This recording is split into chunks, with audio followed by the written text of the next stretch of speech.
அனைவருக்கும் வணக்கம். நான் உங்கள் செல்வகுமார். இந்த வீடியோவில் நம்ம எதை பற்றி பார்க்க போகிறோன்னா, குபோட்டா டிராக்டரில் பார்த்தீங்கன்னா இன்ஃபீல்டர் போட்டிருக்காங்க. குபோட்டா MU5502 55 HP கேட்டகரியில் வரக்கூடிய நியூ மாடல் டிராக்டர். அந்த டிராக்டரோட பர்ஃபார்மன்ஸ் எப்படி இருக்குது இன்ஃபீல்டரு அப்படின்னு அடுத்த வீடியோவில் பார்க்கலாம். இந்த வீடியோவில் பார்த்தீங்கன்னா அதோட ஸ்பெசிஃபிகேஷன்ஸ் பார்க்கலாம். ப்ளஸ் பார்த்தீங்கன்னா ரவீந்திரன் ஹைட்ராலிக்ஸ்னு சொல்லிட்டு இன்ஃபீல்டருக்கான ட்ராலி வந்து மேக் பண்ணிக்கிறாங்க. அதோட ரிவ்யூவும் பார்த்தீங்கன்னா சேர்த்து இந்த வீடியோவில் பார்க்கலாங்க. அடுத்த வீடியோவில் பார்த்தீங்கன்னா குபோட்டா இன்ஃபீல்டரோட பர்ஃபார்மன்ஸ் பார்ப்போம். எப்படி இருக்குது அதோட பர்ஃபார்மன்ஸ் எல்லாம் எப்படி இருக்குது ஃபீல்டு அப்படின்னு பார்க்கலாம். அதோட KSIH ஓட நியூ மாடல் ஹார்வெஸ்ட்டுங்க 410 ஃபியட் இன்ஜினோட வருது. அந்த ஹார்வெஸ்டரோட பர்ஃபார்மன்ஸும் பார்க்கலாம். இதுக்கு முன்னாடி பார்த்தீங்கன்னா கமின்ஸ் இன்ஜினோட வந்துச்சு 400 கேஸு. ஸோ அதை வந்து அடுத்த வீடியோவில் பார்க்கலாங்க. பார்ட் 2 வீடியோவில். பார்ட் 1 வீடியோவில் பார்த்தீங்கன்னா இந்த டிராக்டர் வந்து இன்ஃபீல்டர் டிராக்டர்னா ஏன் வந்து இந்த மாதிரி டிசைனில் கொடுத்துருக்காங்க, இதனால் என்ன பெனிஃபிட்டு அப்படின்னு சொல்லிட்டு எல்லாமே டீட்டெயிலாக பார்க்கலாங்க. ஸோ சேனலுக்கு யாராச்சும் புதுசாக இருந்தீங்கன்னா மறக்காமல் சேனலை சப்ஸ்கிரைப் பண்ணுங்கள். வீடியோ பிடிச்சதுனால லைக் ஷேர் பண்ணுங்கள். வாங்க வீடியோக்குள்ளே போகலாம். குபோட்டாவில் பார்த்தீங்கன்னா இது MU5502ங்க. 55-1ங்கிற மாடல் பார்த்தீங்கன்னா முதல்ல வந்த மாடலுங்க 55 HPயில். அதுக்கும் இதுக்கும் என்ன டிஃப்ரென்ஸ் கொடுத்துருந்தாங்கன்னா, ஹார்வெஸ்ட்டுக்கு தகுந்த மாதிரி பார்த்தீங்கன்னா நிறைய ஆல்ட்ரேஷன் பண்ணி கொடுத்துருந்தாங்க. கீர் பாக்ஸில், அதே மாதிரி ஆக்சிலில், இந்த மாதிரி ஏகப்பட்ட ஆல்ட்ரேஷனோட இந்த டிராக்டர் வந்து கொடுத்துருந்தாங்க. ஸோ இந்த டிராக்டரை பற்றின ஃபுல் ரிவ்யூ பார்த்தீங்கன்னா நம்ம சேனலில் ஆல்ரெடி போட்டிருக்குங்க. அந்த வீடியோட லிங்க் பார்த்தீங்கன்னா இதோட அட்டாச் பண்ணுறேங்க. இங்கே ஃப்ரண்ட்டில் பார்த்தீங்கன்னா பேட்டரி சைஸ் வந்து பெரிய சைஸ் வச்சுக்கலாம். அந்த பழைய 55 HPக்கும் இந்த 55 HPக்கு என்ன வித்தியாசம் கொடுத்துருந்தாங்கன்னா, ஃப்ரண்ட் ஆக்சில் 4 வீலர் எடுக்கிறீங்கன்னா அகலத்தை வந்து கம்மியாக கொடுத்துருந்தாங்க. பேட்டரி வந்து பெரிய சைஸ் வைக்கிற மாதிரி பேட்டரி ஸ்பேஸ் ஏரியா கொடுத்துருந்தாங்க. கீர் பாக்ஸில் பார்த்தீங்கன்னா 12 ஃபார்வேர்டு. என்னடா அதை எடுத்த மாதிரி அது டீ குடிக்க போயிட்டாங்க. அதை ஏன்டா எடுக்கணும், அதையெல்லாம் ரிவ்யூ பண்ணல, இதை தான் ரிவ்யூ பண்ணுறோம். கீர் பாக்ஸில் பார்த்தீங்கன்னா 8+4ங்கிற மாதிரி இருந்துச்சு. இந்த மாடலில் பார்த்தீங்கன்னா 12+4ங்கிற மாதிரி கீர் பாக்ஸ் வந்து கொடுத்துருந்தாங்க. அப்புறம் ஆப்ரேட்டர் ஏரியாவில் ஆப்ரேட்டர் சீட் வந்து நல்லா ஹைட்டாக கொடுத்துருந்தாங்க. இந்த ஆல்ட்ரேஷன்லாம் இருந்துச்சு. அப்புறம் PTO கீர் வந்து நம்ம ஆப்ரேட்டருக்கு கைக்கு ஏற்றுற மாதிரி பார்த்தீங்கன்னா சௌகரியமாக இருக்கிற மாதிரி கொடுத்துருந்தாங்க. ஸோ இந்த ஆல்ட்ரேஷன்லாம் பார்த்தீங்கன்னா MU5501க்கு 5502க்கும் வித்தியாசம் இருந்துச்சு. இதை பற்றின ஃபுல் ரிவ்யூ நம்ம சேனலில் இருக்குங்க. அது போக அடிஷ்னலாக பார்த்தீங்கன்னா குபோட்டாவோட eco centralised direct injection system. Injector வந்து டைரெக்டாக 90 டிகிரியில் நேராக நிற்கும். ஸோ அது வந்து கரெக்டாக அக்யூரேட்டாக ஃபியூல் ஸ்ப்ரே பண்ணும். 4 வால்வ் டெக்னாலஜி கொடுத்துருப்பாங்க. இன்லெட்டுக்கு 2 வால்வு, அவுட்லெட்டுக்கு 2 வால்வு. அதோட ஃபங்க்ஷன் வந்து நல்லா ஈஸியாக ஃப்ரீயாக நடக்கும். அதுக்காக 4 வால்வ் டெக்னாலஜி கொடுத்துருந்தாங்க. இதெல்லாமே இருக்கும் இதோட ஸ்பெஷாலிட்டி. அது போக பார்த்தீங்கன்னா டியூவல் PTO, சிங்க்ரமஸ் கீர் பாக்ஸுங்க, டியூவல் கிளச்சு, இந்த ஃபீச்சர்ஸ் எல்லாமே பார்த்தீங்கன்னா இந்த டிராக்டரில் இருந்துச்சுங்க. ஆக்சுவலாக பார்த்தீங்கன்னா இந்த இன்ஃபீல்டர் டிராக்டர் வந்து இந்த மாதிரி கான்செப்டில் டிசைன் பண்ணுற காரணம் என்னென்னா அப்படின்னா, ஃப்ரண்ட் ஆக்சில் வந்து இருக்குது டிராக்டரில் அப்படின்னா வாப்ளிங் ஆகிட்டே இருக்கும். இவ்வளோ லோடு வந்து பின்னாடி போடுறப்போ ஃப்ரண்ட்டில் ஸ்டேரிங் இருக்கிறப்போ பார்த்தீங்கன்னா நம்ம கண்ட்ரோல் பண்ண முடியாது. இந்த மாதிரி ஃபீல்டு ஒர்க் ஏரியாலலாம் பார்த்தீங்கன்னா கண்ட்ரோல் பண்ண முடியாது. அப்புறம் இன்னொன்று என்னென்னா, ஃப்ரண்ட்டில் வந்து ஆக்சில் இருக்கா அப்படின்னா ஒரு ஃபீல்டு வந்து எட்ஜுக்கு போயிட்டீங்க, அந்த எட்ஜில் வந்து வரப்பு இருக்குது அப்படின்னா அந்த வரப்பில் போய் ஃப்ரண்ட் ஆக்சில் வந்து முட்டும். இதில் வந்து அந்த பிரச்சனை வந்து இருக்காது. ஸோ அந்த பிரச்சனைக்காக தான் பார்த்தீங்கன்னா இந்த மாதிரி கான்செப்டில் டிசைன் பண்ணிக்கிறாங்க. ஃபுல்லாக பின்னாடி வரக்கூடிய லோடெல்லாம் ஃபுல்லாக கொண்டு போய் பார்த்தீங்கன்னா சென்டர் பாயிண்டில் ரியர் ஆக்சிலில் வந்து கொடுத்துருப்பாங்க. ரியர் ஆக்சிலில் ட்ராக்ஷன் வந்து நல்லாயிருக்கும். இப்போ இந்த வண்டியோட ஃபுல் செட்டப் வெயிட்டு பார்த்தீங்கன்னா 6 டன்னுங்க. அடிஷ்னலாக கரும்பு ஏற்றக்கூடிய கரும்போட வெயிட்டு 4 டன் கெப்பாசிட்டி இதில் வந்து லோட் பண்ண முடியும். அப்போ ஒரு 10 டன் வெயிட் வந்து இதில் ஆட் ஆகுது. 10 டன் வெயிட்டோட பார்த்தீங்கன்னா நீங்கள் நார்மலாக ஃப்ரண்ட் ஆக்சில் வந்து இருக்குது அப்படின்னா அதை கண்ட்ரோல் பண்ணி எடுத்துகிட்டு போகிற வந்து ரொம்ப சிரமம். இப்போ ஃபுல் வெயிட்டும் பார்த்தீங்கன்னா ரியர் ஆக்சிலில் கொண்டு போய் கொடுத்து ட்ராக்ஷன் கிடைக்கிற மாதிரி செட்டப் பண்ணி, ப்ளஸ் வந்து ஸ்டியரிங் யூனிட்டை வந்து ரியர் பாயிண்டில் வந்து சென்டர் பாயிண்டில் வந்து வைக்கிறப்ப பார்த்தீங்கன்னா இதை சுலபமாக டிராக்டரை வந்து நீங்கள் கண்ட்ரோல் பண்ண முடியும். அந்த கான்செப்டுக்காக தான் பார்த்தீங்கன்னா இந்த மாதிரி டிசைன் ஒர்க் வந்து கொடுத்துக்கிறாங்க. இப்போ நார்மலாக பார்க்குற இன்ஃபீல்டர் ட்ரெய்லருக்கும் இதுக்கும் என்ன பெனிஃபிட் இருக்குது, என்ன ப்ளஸ் பாயிண்ட் இருக்குன்னு இப்போ பார்க்கலாம். இப்போ நார்மலாக பார்க்குற இன்ஃபீல்டர் ட்ராலிக்கும் இதுக்கும் பார்த்தீங்கன்னா ஒரு அடி ஹைட் வந்து அதிகம். நீங்கள் வந்து லாரியில் கொண்டு போய் லோடு பண்ணுறீங்க அப்படின்னா, இப்போ நார்மலாக இருக்கிறதெல்லாம் பார்த்தீங்கன்னா ஒரு பாடி மட்டத்துக்கு வந்துருச்சு, ஃபுல்லாக லோட் பண்ணுற 3வது லோட் பண்ணுறீங்க அப்படின்னா நீங்கள் லாரி ஓனர் தான் பார்த்தீங்கன்னா மேலே ஏறி கரும்பு வந்து இழுத்துட்டு ஃபுல்லாக லோட் பண்ண முடியும். ஸோ இந்த ட்ராலியில் என்ன பெஸ்ட்டு அப்படின்னா பெனிஃபிட் அப்படின்னா, நீங்கள் அந்த வேலையை வந்து ரெடியூஸ் பண்ணுது. ஒரு அடி ஹைட்டு மேலே போய் கொட்டுறதுனால என்ன பெனிஃபிட்னா, நீங்கள் இழுத்தோட தேவையில்லை, அதே பார்த்தீங்கன்னா உள்ளே லோட் பண்ணிக்கும். அந்த ஒரு பெனிஃபிட் இருக்குது. ஏன்னா இப்போ வர காலகட்டத்திலலாம் பார்த்தீங்கன்னா லாரி டிரைவர்ஸ் யாரும் ஏறி அந்த கரும்பை இழுத்து விடுறதுக்கு சிரமப்படுறாங்க. ஸோ அதனால தான் பார்த்தீங்கன்னா இந்த ஒரு கான்செப்ட் வந்து கொண்டு வந்துக்கிறாங்க. இன்னொரு ப்ளஸ் பாயிண்ட் என்னென்னா, இது எல்லா வேலையும் பார்த்தீங்கன்னா ஒரே பம்பில், சிங்கிள் ஹைட்ராலிக் பம்பில் வந்து நடக்கிற மாதிரி கொடுத்துக்கிறாங்க. இப்போ ஒரு சில இன்ஃபீல்டர் ட்ராலிலெலாம் பார்த்தீங்கன்னா என்ன பண்ணியிருப்பாங்கன்னா மேலே தூக்குறக்கு ஒரு பம்புமே அதை அன்லோட் பண்ணுறக்கு ஒரு பம்பும் கொடுத்துருப்பாங்க. இது எல்லாமே பார்த்தீங்கன்னா ஒரே பம்பில் கொடுக்குற மாதிரி நடக்கிற மாதிரி பார்த்தீங்கன்னா இவங்க வந்து டிசைன் பண்ணி கொடுத்துக்கிறாங்க.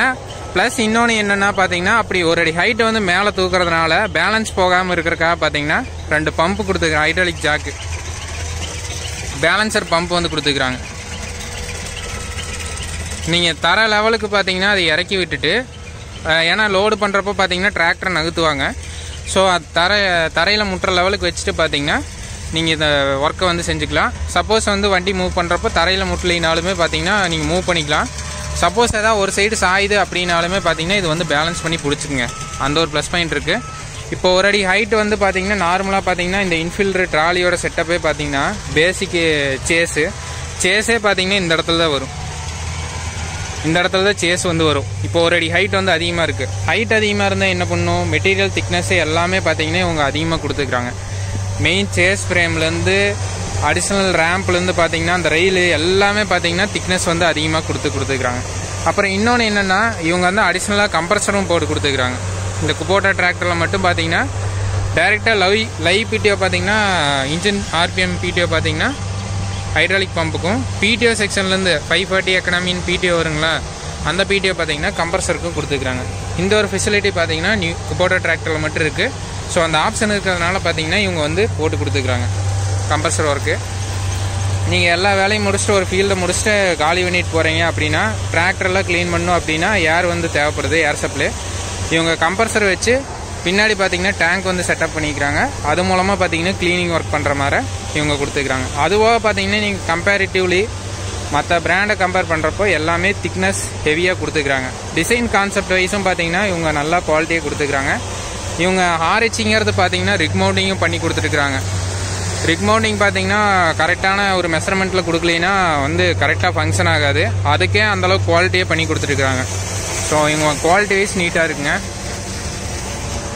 இப்போ இது எப்படி ஃபங்க்ஷன் ஆகுதுன்னா டைரெக்டாக இன்ஜினை ஸ்டார்ட் பண்ணிட்டீங்கன்னா லைவ் பிடிஓவில் இது வந்து ஒர்க் ஆகும், ரன் ஆகிட்டே இருக்கும். பிடிஓ கிளச் ஆன் பண்ணிட்டீங்கன்னா அது மூலமாக ஹைட்ராலிக் டேங்க் கொடுத்துருக்குறாங்க. ஹைட்ராலிக் டேங்க் மூலமாக பார்த்தீங்கன்னா டிஸ்ட்ரிபியூட்டர் வந்து கொடுத்துருப்பாங்க. டிஸ்ட்ரிபியூட்டர் மூலமாக பார்த்தீங்கன்னா இது வந்து ஃபங்க்ஷன் வந்து ஆகும். அந்த பேலன்சர் ரேம்ப்பு, இந்த லிஃப்டிங் ஜாக்கு இதெல்லாமே பார்த்தீங்கன்னா இது மூலமாக ஒர்க் ஆகும். ஸ்டேரிங் யூனிட் பார்த்தீங்கன்னா ஆஸ் யூஸ்வல் டிராக்டரோட ஹைட்ராலிக் ஃபோர்ஸை வச்சே பார்த்தீங்கன்னா ரன் ஆகிற மாதிரி இதை வந்து டிசைன் பண்ணி கொடுத்துருக்குறாங்க.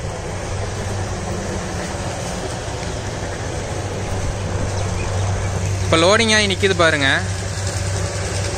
இந்த லோடிங் ஆகிறதுக்கு பார்த்தீங்கன்னா நீங்கள் அடிஷ்னலாக மேன் பவர் எதுவும் தேவையில்லை. இது லோடிங் பண்ணுறப்போ உங்களுக்கு காமிக்கிறேன். இதாங்க ஏர் டேங்க்கு. அப்புறம் இன்னொரு ஃபீச்சர் என்னன்னு பார்த்தீங்கன்னா இப்போ இன்ஃபீல்டர் டிராக்டரை பொறுத்த வரைக்கும் ஃபீல்டில் வந்து பின்னாடி யார் நிற்கிறாங்கன்னு தெரியாது. ஸோ அந்த மாதிரி ரிஸ்க்கெல்லாம் ரெடியூஸ் பண்ணுறதுக்காக பார்த்தீங்கன்னா இவங்க ரிவர்ஸ் லைட்டு, ரிவர்ஸ் பீக்கனு இதெல்லாமே செட் பண்ணிக்கிறாங்க. இண்டிகேட்டர் லைட்டும் செட் பண்ணிக்கிறாங்க பாருங்கள்.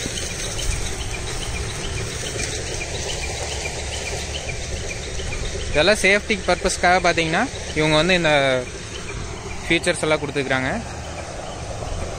இதாங்க ரவீந்திரன் ஹைட்ராலிக்ஸ் எக்யூப்மெண்ட்ஸ். அவங்களோட கான்டாக்ட் டீட்டெயில்ஸ் இதாங்க.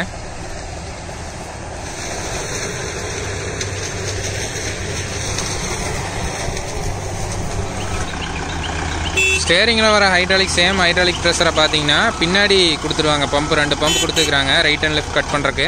அந்த பம்பில் வந்து அந்த ஃபோர்ஸை வந்து கொடுத்துருவாங்க. இப்போ நார்மலாக யூஸ் பண்ணுற டிராக்டர் இப்போ இன்ஃபீல்டர்னு எடுத்துட்டாலே நியூ ஹாலண்டு தான் போடுறாங்க. இப்போ எதுக்காக வந்து குபோட்டா டிராக்டரில் வந்து அட்டாச் பண்ணிக்கிறாங்க அப்படின்னா இந்த டிராக்டர் யூஸர் வந்து என்ன சொல்கிறாருன்னா மற்ற பிராண்டட் டிராக்டரை கம்பேர் பண்ணுறப்போ இதில் வந்து மைலேஜ் வந்து நல்லா இருக்குது, எவ்வளோ நேரம் ஆப்ரேட் பண்ணாலும் ஹீட் வரதில்லை, கம்ஃபர்ட் வந்து நல்லா இருக்குதுங்கிற மாதிரி சொல்கிறாரு. ஸோ அவரையும் ஒரு ஃபீட்பேக் வந்து எடுக்கிறேங்க. அடுத்த வீடியோவில் பார்த்தீங்கன்னா அவரோட ஃபீட்பேக்கோடு உங்களுக்கு வீடியோ அப்லோட் பண்ணுறேன்.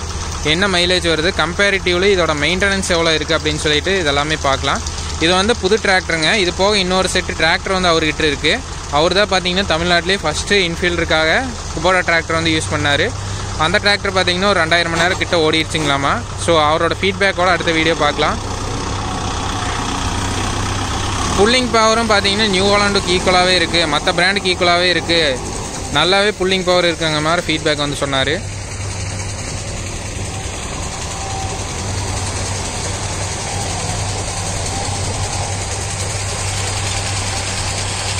இப்போ இவ்வளோ லோடு இருக்கிறப்ப பார்த்தீங்கன்னா ஃபுல் அண்ட் ஃபுல் ரியர் ஆக்சிலில் லோடு கொடுக்குறப்ப பார்த்தீங்கன்னா ட்ராக்ஷன் பவர் வந்து கிடைக்கும், நல்லா புல்லிங் பவர் வந்து கிடைக்கும்.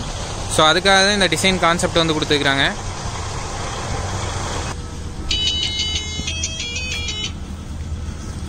ரிவர்ஸ் போடுறப்போ பீக்கன் உங்களுக்கு கேட்டுச்சுங்களா? ரிவர்ஸ் கீரை என்கேஜ் பண்ணாலே அந்த பீக்கன் வந்து ஆன் ஆயிரும். சேஃப்டிக்காக தான் இந்த மாதிரி கொடுத்துருக்குறாங்க இந்த மாதிரி ஃபீச்சர்ஸு.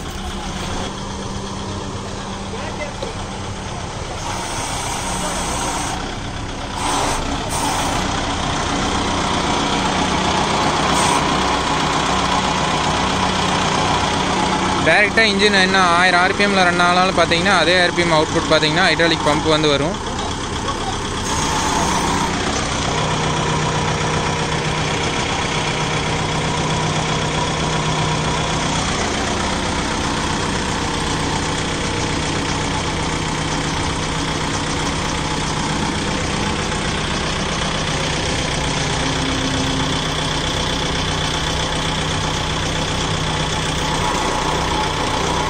ஒரு அடி மேலே ஹைட்டு தூக்குது பாருங்கள். எப்போவுமே பார்த்தீங்கன்னா இன்ஃபீல்டு ட்ராலி பொறுத்த வரைக்கும் 6 இன்ச்சு கேப்பு தான் இருக்கும் லாரிக்கும், லாரி பாடி மட்டத்துக்கும் ட்ராலிக்கும். இது பார்த்தீங்கன்னா ஒரு அடி அதில் விட ஹைட்டாக இருக்கும், 1.5 அடி மேலே இருக்குது.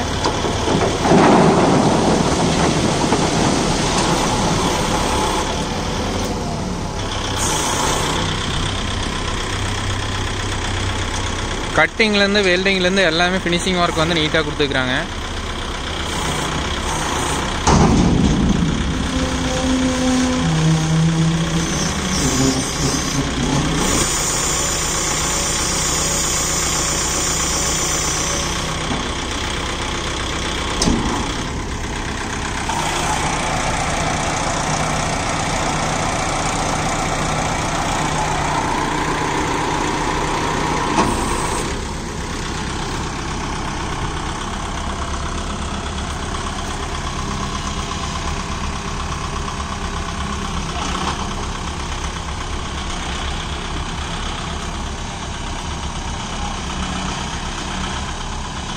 ஸோ இந்த அட்டாச்மெண்ட் பற்றி உங்களோட ஃபீட்பேக் வந்து மறக்காமல் கீழே ஷேர் பண்ணுங்கள்.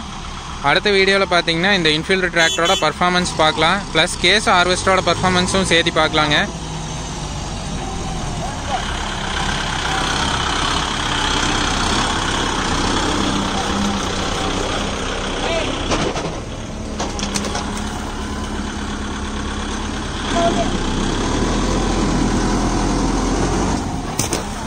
இந்த மாதிரி ஒரு சின்ன ரேம்ப்ல ஏறினாலுமே பார்த்தீங்கன்னா இந்த கான்செப்டில் லோடை வந்து கொண்டு வந்தால் மட்டும்தான் டிராக்டர் வந்து புல்லிங் பண்ணும்.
அந்த ஸ்டெபிளைசர் ரேம்ப் இருக்கிறதுனால பார்த்தீங்கன்னா லாரியில் வந்து முட்டி டேமேஜ் ஆகாதுங்க இன்ஃபீல்ட்ரு, அந்த ஒரு பெனிஃபிட் இருக்குது. இப்போ மேலே கரெக்டாக பொசிஷன் பண்ணி மேலே தூக்குறப்ப பார்த்தீங்கன்னா ஒரு சில சமயத்தில் வெயிட்னால முட்டுறக்கு வாய்ப்பு இருக்குது. ஸ்டெபிளைசர் மூலமாக அட்ஜஸ்ட் பண்ணி அந்த அட்ஜஸ்ட்மெண்ட்டுமே நீங்கள் கொண்டு வர முடியும்.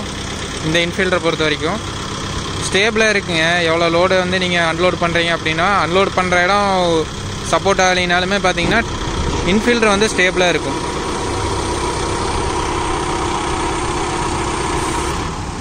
ஸோ இந்த வீடியோ பிடிச்சதுன்னா மறக்காமல் நம்ம சேனலை சப்ஸ்கிரைப், லைக் அண்ட் ஷேர் பண்ணுங்கள். மேலும் இது போன்ற ஒரு சுவாரஸ்யமான வீடியோ பதிவுடன் சந்திப்போம். நன்றி, வணக்கம்.